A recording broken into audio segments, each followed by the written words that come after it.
Good morning বন্ধুরা, Riya lifestyle চ্যানেলে তোমাদের সবাইকে অনেক অনেক স্বাগত। তো চলে এলাম নতুন আরেকটি ব্লগ নিয়ে। তো তোমরা সবাই কেমন আছো? আশা করি সবাই ভালো আছো, আমরাও ভালো আছি, সুস্থ আছি। তো এখন বাজে হচ্ছে সকাল তোমার 6:30, আর আমি আমার ব্লগটা এখন থেকে শুরু করলাম। তোমরা দেখতে থাকো, আশা করি তোমাদের দেখতে ভালোই লাগবে। তো প্লিজ ভিডিওটাকেও স্কিপ করো না, ভিডিওটা স্কিপ না করে দেখার চেষ্টা করো।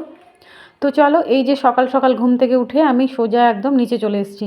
মানে আগে ড্রেস চেঞ্জ করে নিয়েছি, ওপরটা ভালো করে ঝাড় দিয়ে নিয়েছি, তারপরে নিচে চলে এসেছি।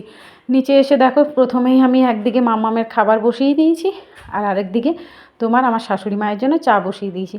তো আমাদের তো গোয়াল আছে, তোমরা তো খুব ভালো করেই জানো না, যারা যারা নিশ্চয়ই আমার ব্লগ দেখেছো তারা নিশ্চয়ই খুব ভালো করেই জানতে পারবে যে আমাদের বাড়িতে গায়ও আছে আর গোয়ালও আছে। তো আমার শাশুড়ি মা গোয়াল ফেলতে যাবে, তো তার জন্য দেখো বাসি কাপড়েই আছে। তো তাই এখন আমার শাশুড়ি মাকে আগে চাটা করে দিলাম, আর একদিকে আমার মামামের সকালের খাবারটাও বসিয়ে দিয়েছিলাম। তো যাই হোক, খাবারটা হয়ে গেছে। তো এই যে দেখো এখানে আমি বাটিটাতে কিছুটা আটা নিয়ে নিয়েছি, আর এখন একটা ছোট্ট মতন আলু গ্রেড করে নিচ্ছি আর কি। তো মামামের জন্য সকাল সকাল টিফিন তৈরি করব। তো দেখো সকালবেলা ঘুম থেকে উঠে নিচটাতে আমার শাশুড়ি মা ঝাড় দিয়ে দেয়, ঘর মুছে দেয়, সবটাই করে দেয়। কারণ একসাথে ওপর নিচ করতে গেলে হয়তো মাম্মামকে স্কুল পাঠাতে আমার দেরি হয়ে যাবে, কিংবা অনেকটাই আমাকে ভোরবেলা উঠতে হবে। আর যেহেতু ধরো শীতকালের দিন, ভোরবেলা উঠতে কিন্তু ভীষণ কষ্ট লাগে। ওই যে মাম্মামকে স্কুল পাঠাতে হবে, তার জন্য আমাকে ঘুম থেকে উঠতে হয় তাড়াতাড়ি। তো এইদিকে দেখো মাম্মাম আরও ওপর থেকে আমাকে ডাক দিয়েছে। তো এই যে দেখো ওপরে চলে এসেছি। তো মাম্মাম পটি গিয়েছিল, পটি হয়ে গেছে। এবারে দেখো ও ব্রাশ করবে এখানে, ওকে ব্রাশটা করতে দিয়ে দেবো, আবার আমি নিচে চলে যাবো। আর আমার বর মাম্মামের কাছেই আছে। তো আমি ওকে বললাম যে তুই ব্রাশটা করে নে, আর পাপা তোকে মুখটা ধুইয়ে দেবে। তো যাই হোক, চলো এখানে মাম্মাম ব্রাশ করুক, আর আমি নিচে যেয়ে মাম্মামের খাবারটা করে নিই। তো এই যে দেখো নিচে চলে এসেছি, আর আটাটাকে তোমার নুন, একটা ছোট আলু গ্রেড করে নিয়েছি, আর কিছুটা ধনেপাতা দিয়ে তোমার আটাটাকে ভালো করে গুলে নিয়েছি। তো যাই হোক দেখো একটা ছিলকার মতো করে দেবো। তো দেখো ছিলকা হয়ে গেছে। তো ছিলকাটাকে এবারে ভালো করে পিস পিস করে কেটে নিলাম। এইভাবে দেখতেও ভালো লাগে, আর বাচ্চারা খেতেও খুব মজা পায়। তো ছিলকাটার ওপরে ছিলকাটা ভালো করে পিস পিস করে নিলাম, 4 টুকরো করে নিলাম। একদিন একটা ছিলকা দিয়েছিলাম, তো মামামের আমার পেট ভরেনি, তাই ওকে আজকে 2টো ছিলকা দিচ্ছি। তো দেখো ছিলকাটাকে ভালো করে পিস করে কেটে নিয়েছি। এবারে এর মধ্যে হালকা করে একটু সস লাগিয়ে দেবো। সস লাগিয়ে দিলে বাচ্চারা দেখবে এমনিতেই ছিলকা শুধু খেতে ভালো লাগে না। তো যাই হোক একটু সস মাখিয়ে দিলাম। শুধু সস দিলে আমার মাম্মা সসটাই শুধু চেটে খেয়ে নেয়, আর ছিলকাগুলো তোমার রয়েই যায়, আটার ছিলকাটা। তো তাই দেখো সসটাকে ভালো করে জ্যামের মতো মাখিয়ে দিলাম, আর এই যে দেখো টিফিন ভেতরে প্যাক করে দিলাম। তো চলো যাই হোক, ফাইনালি মাম্মামের টিফিন রেডি হয়ে গেছে। তো চলো এবার মাম্মামকে খাইয়ে নিই। তো এই যে দেখো মাম্মামকে তো খাইয়ে দাইয়ে স্কুল পাঠিয়ে দিয়েছি। এবারে আমার শুরু হয়ে গেছে এখানে স্কুলের ডিউটি। তো এই যে দেখো এখানে চালটা ধুয়ে নিচ্ছি, চালটা ভালো করে ধুয়ে নিচ্ছি। আর কি বলো তো, রান্নাঘরের মধ্যেও বেসিন রয়েছে, কল রয়েছে, কিন্তু শীতকালটাতে না এই টিউবওয়েলের জলটা কিন্তু ভীষণ গরম থাকে, তো বেশ ভালো লাগে এখানে ধুতে। তাই আমি রান্নাঘরের কলটা একটু অ্যাভয়েড করে চলি, মানে যতটা পারি ততটা অ্যাভয়েড করি। এমনিতে তো হয় না, খুব একটা হয় না। যেহেতু দেখো মানুষ যত দিন দিন যাচ্ছে মানুষ কুঁড়ে হয়ে যাচ্ছে, তার কারণ হাতের সামনে সব জিনিস পেয়ে যাচ্ছে। চলো এবারে এখানে চালটা ফেলে নেব। আর এই যে দেখো এখানে আজকে অনেক দিন পর ডিমের ঝোল হবে আজ আমাদের। আর তোমার এখানে তোমার বাঁধাকপির তরকারি হবে, তাই একটা নয় সরি 2টো সিটি দিয়ে নিচ্ছি। আর এখানে হবে তোমার বাঁধাকপির শাক খেতে কার কার ভালো লাগে? আমার তো ভীষণ ভালো লাগে শিম দিয়ে। তো যাই হোক চলো কাজগুলো আগে করে নিই, চালটা আগে ফেলে নিই। চলো এই যে দেখো এখানে টমেটো নিয়ে চলে এসেছি, আর এখানে পেঁয়াজ। চলো এটা ভালো করে পেস্ট করে নেব, তার সাথে পেস্ট করবো আদা রসুন। আর এই যে দেখো এখানে তোমার 6টা রসুন নিয়ে নিয়েছি, এইটা আদাটা নিয়ে নিয়েছি, আর মাত্র একটা গাছের শুকনো লঙ্কা, পাকা লঙ্কা। বেশি লঙ্কা দেবো না, মাম্মাম খাবে যেহেতু। তো চলো এগুলোকে একটু কেটে নিই।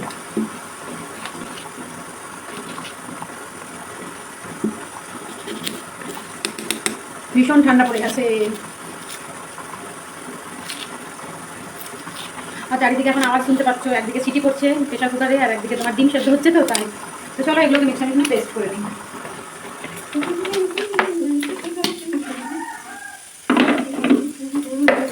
তো চলো স্টার্ট করে নিই। বাবা খোলা যাচ্ছে না। তো দেখো মিক্সচার মেশিনে পেস্ট করা হয়ে গেছে। তো চলো এবারে রান্না শুরু করে দিই।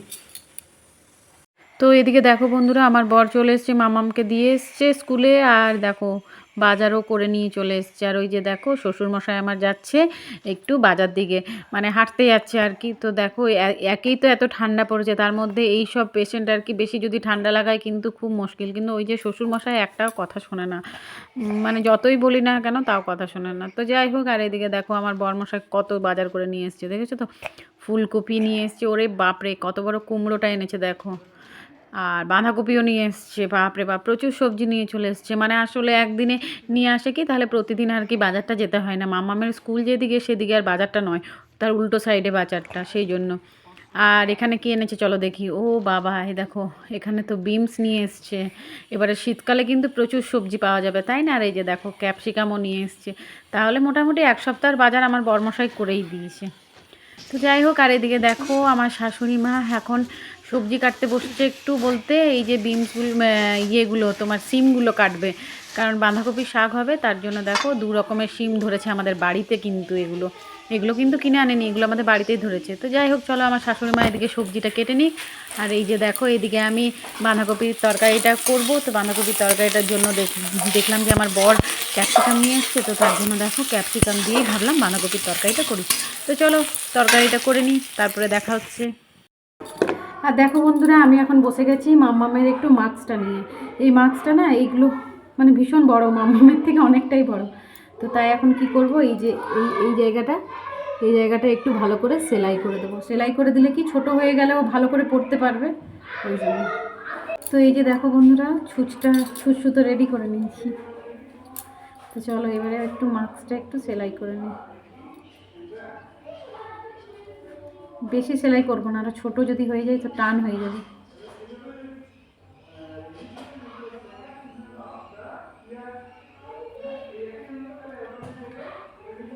তো চলো আমি সেলাইটা করে নিই, তারপর দেখাবো। তো এই দেখো বন্ধুরা, মাস্কটা আমার সেলাই করা কমপ্লিট হয়ে গেছে, আর মাস্কটা বেশ ছোটও হয়েছে। তো এই যে দেখো কি সুন্দরভাবে কালো সুতো দিয়ে ভালো করে সুন্দর করে সেলাই করে নিয়েছি। দেখো 2 সাইডটাই ভালো করে সেলাই করে নিয়েছি। এই দিকটা তোমার যে একটু মানে জয়েন্ট করা ছিল, সেই জন্য একটু খারাপ লাগছে দেখতে আর কি। তো যাই হোক, তো এই যে গেল মামামের মাস্ক রেডি। আর এদিকে দেখো বন্ধুরা, ওইদিকে মাস্কটা সেলাই করছিলাম, তখন এদিকে বাঁধাকপির শাকটা বসিয়ে দিয়েছিলাম সেদ্ধ হতে। তো 2টো সিটি দিয়ে দিয়েছি, আর শাকটা বেশ ভালো সেদ্ধ হয়েছে। তো এবারে চলো, শাকটা ঠান্ডা হতে দিয়েছিলাম, তো শাকটা ঠান্ডা হওয়ার পরে এবারে হাতে করে ভালো করে জলটা চিপে বের করে নেবো, কারণ বাঁধাকপি শাকটা একটু ঝুরঝুরে খেতে ভালো লাগে। আর এই শাকটা জানো তো আমি আজ কী দিয়ে করব, রসুন থেতো করব, তার মধ্যে একটু প্রথমে তেলের মধ্যে আর কি একটু সর্ষে ফোড়ন দেবো, লঙ্কা ফোড়ন দেবো, লঙ্কাটা একটু বেশি দেবো যাতে ঝাল ঝাল হয় খেতে, আর দেবো রসুন দেবো থেতো করে 4-5টা, আর দেবো তোমার পেঁয়াজ কুচি। বেশ ভালো লাগবে কিন্তু খেতে। জানি না তোমরা কারা কারা খাও এই বাঁধাকপি শাক, কিন্তু আমার ভীষণ ভালো লাগে। আর এবারে শীতকাল চলে এলে তো এবারে কিন্তু প্রায় দিনই আমাদের বাড়িতে কিন্তু বাঁধাকপি শাক হবে, আর আমি খেতেও ভীষণ পছন্দ করি। তো যাই হোক চলো এবারে রান্নাটা করে নিই। তো এদিকে দেখো বন্ধুরা, রান্না কমপ্লিট হয়ে গেছে। তারপরে হঠাৎ আমার মনে পড়েছে যে অনেক দিন টমেটো পোড়া খাইনি। তো চলো আজকে দেখো আমি টমেটো লাল লাল টমেটোগুলো ভালো করে এখানে ধুয়ে নিয়েছি। ধুয়ে পরে দেখো এখানে আগুনে পুড়তে দিয়ে দিয়েছি। উফ, তো এই যে দেখো বন্ধুরা, টমেটোটা ভালো করে পুড়িয়ে নিয়েছি। এবারে চলো ভালো করে মেখে নিই। দেখছো তো মাখতে যেয়ে এদিক ওদিক পড়ে যাচ্ছে। তো ভীষণ ভালো লাগে আমার এই টমেটো আর কি পুড়িয়ে পরে মেখে খেতে। আগে চিনি দিতাম একটু, এখন আর চিনি দিই না, এখন লঙ্কাটা বেশি করে দিই যাতে ঝাল ঝাল হয়। এমনি তো কোনো সবজিতে লঙ্কা দেওয়া যায় না, তো তার জন্য এইটাতে একটু ভালো করে লঙ্কা দিয়ে নিয়েছি। লঙ্কা, নুন, পেঁয়াজ কুচি, আর এই যে টমেটো পোড়া। উফ, বলতে বলতে আমার জিভে জল চলে আসছে, মনে হচ্ছে কখন খাবো। তো যাই হোক চলো ভালো করে মেখে নিই এটা, তারপরে একটু সামান্য সর্ষের তেল দিয়ে দেবো। তো তোমাদের কার কার এরকম ভালো লাগে বলো তো, টমেটো পোড়া এরকম পুরো মেখে? উফ, মানে আমি আর বলতে পারছি না, আমার জিভে জল চলে আসছে। অনেক দিন পর টমেটো পোড়া খাবো আর কি আজকে। আমি খাবো আর আমার শাশুড়ি মা। না তোমরাও খাও একটু।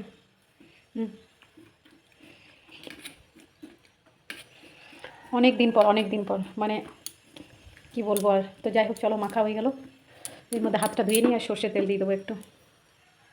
তো এই যে দেখো বন্ধুরা, স্নান করে নিয়েছি, আর স্নান টান করে নিচে নেমে এসে দেখছি আমার বরেরও স্নান হয়ে গেছে।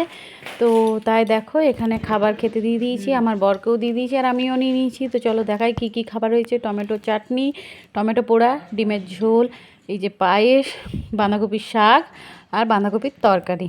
তো এই হচ্ছে আজকের মেনু। তো চলো আমরা খেয়ে নিই। এবারে আমার বরকে তো স্কুলেও যেতে হবে, 10:30 বেজে গেছে। তো চলো খেয়ে নিই। তো বন্ধুরা এখন আমরা উপরে চলে এসেছি, আর তারপরে আর ব্লগ মানে ভিডিও বানানো হয়নি, আর কি করা হয়নি। আমার বড় স্কুল চলে গেল, স্কুল যাওয়ার পরে তোমার অনেকক্ষণ রোদে ছিলাম বলতে প্রচণ্ড ঠান্ডা লাগছিলো, তার জন্য রোদে ছিলাম। তারপরে আমি তো আমার বরের সাথে তো দেখলে খাবার খেয়ে নিয়েছি। তারপরে তোমার মাম্মাম স্কুল থেকে এলো, আমি স্কুল থেকে আসার পরে ওকে কালকে স্নান করাইনি, তো আজকে একটু তেল মেখে গাটা মুছিয়ে দিলাম, দিয়ে তারপরে ওকে খাবার টাবার খাইয়ে এই দেখো উপরে চলে এসেছি। আর এখন ওর কানটাতে, এই ডান দিকের কানটাতে একটু ড্রপ দিয়েছি, কানে ব্যথা করছিল দুদিন আগে। তো তার জন্য দেখো এক পাশ হয়ে শুয়ে আছে, আর এই যে হাতে ও এখন জেমস খাচ্ছে। দেখেছো তো, মানে একটু হাত থেকে নিয়ে নিলাম, তো ভাবছি খেয়ে নেবো। তো যাই হোক, তো চলো এবারে ও জেমস খাওয়া হয়ে গেলে ওকে এবারে ঘুম পাড়াবো, আর তারপর আমিও একটু শোবো। তো তারপর তোমাদের সাথে একবারে বিকেলে দেখা হবে। তো চলো এখন মতো টাটা। শুভ সন্ধ্যা বন্ধুরা। তো দেখো সন্ধে হয়ে গেছে, আর এখন আমাদের রুটি তরকারিও করা হয়ে গেছে। তো রুটি তরকারি করার পরে ওপরে চলে এসেছি মাম্মামকে উঠোতে। তো মাম্মামকে অনেকক্ষণ ধরে উঠাচ্ছিলাম, তো মাম্মামের ঘুমটা ভাঙছিলই না। তাই এখন ভাবলাম যে এখানে তোমার পাশের রুমটা, মানে যেখানে আমার ভাই এসেছিলো, তো ভাই চলে গেছে, কালকে গেছে ভাই। তো কাল থেকে আর রুমটার ভেতরে ঢুকতেই ইচ্ছে করেনি, মানে একটু খারাপ লাগছিলো। মানে 2-3 দিন ছিল, তো সোমবারে এসেছিলো ভাই, সোম মঙ্গল বুধ, আর বৃহস্পতিবার দিনকে দুপুরবেলা খেয়ে দিয়ে গেছে। তো তার জন্য যখন রুমটার মধ্যে আমাদের ঢুকতেই ইচ্ছে করছিল না। তো তাই ভাবলাম যে না ঢুকলেও ধরো বেডটা পরিষ্কার করা হবে না, তাই দেখো এখানে বেডটা ভালো করে ঝেড়ে নিলাম। ঝেড়ে নিয়ে তোমার ব্ল্যাঙ্কেটটাও গুছিয়ে নিয়েছি। আর এই যে দেখো এই রুমে তো এখন আর কেউ থাকবে না, তাই মাদুরটা ভালো করে বিছিয়ে নিলাম। আর এই ব্ল্যাঙ্কেটটা এবার রোদে দিয়ে দেবো, রোদে দেওয়ার পরে তোমার ডিভানের মধ্যে ঢুকিয়ে রেখে নেব। আর এই যে দেখো এই ট্রলিটার মধ্যে আমার একটা তোমার আর কি এই যে গরম কাপড়ের মানে কটসুলের প্যান্ট খুঁজছিলাম, কারণ প্রচণ্ড ঠান্ডা লাগছে এই সন্ধ্যেবেলা আর সকালবেলা, তার জন্য ভাবলাম যে পরতে হবে, তো তাই। আর এদিকে দেখো বাসি শ্রাদ্ধের দিন আর ঘাটের দিনে তো 2 দিন শাড়ি পরেছিলাম, তো তার জন্য এখানে শাড়ি টাড়ি সব বাইরেই রাখা আছে। তাই ভাবলাম যে এখন মাম্মাম ঘুম থেকে উঠছে না, তো এদিকে আমি একটু কাজগুলো বাগিয়ে নিই। সোফাটাও দেখতে খারাপ লাগছিল, সোফাটার ওপরেই সব কিছু আমাদের নামিয়ে দেওয়া হয় বাঙালিদের, বুঝতেই পারছো তো। গোটা ঘর পরিষ্কার থাকবে, কিন্তু চেয়ার আর সোফা যদি থাকে তো সেখানটা দেখবে অগোছালো হয়ে থাকে। তো তাই ভাবলাম যে এখন ভালো করে, এখন মাম্মাম ঘুমোচ্ছে, তো এখানে সব কিছু আর কি ঢুকিয়ে নিই, মানে শাড়ি টাড়ি সব কিছু ঢুকিয়ে নিই। তো তোমাদেরকে একটা জিনিস দেখাই, চলো। এই যে দেখছো ব্লাউজটা, দেখো ব্লাউজটা বেশ সুন্দর কিন্তু রেড কালারের। তো দেখো নতুন কিন্তু পুরো ব্লাউজটা, একদিনও পরিনি। তো দেখো এখানে হাতের কাজটা কীরকম হয়ে গেছে, ভাঁজ করে রাখা ছিল, সেই থেকে দেখো কীরকম খারাপ লাগছে দেখতে। তো যাই হোক, আর পরা যাবে না ব্লাউজটা। তো চলো বন্ধুরা, ভিডিওটা আর বেশি বড় করব না। কেমন লাগলো তোমাদের অবশ্যই কিন্তু কমেন্ট করে জানিও। তো ভালো থেকো, সুস্থ থেকো, সবাইকে টাটা, দেখা হবে নেক্সট ভিডিও।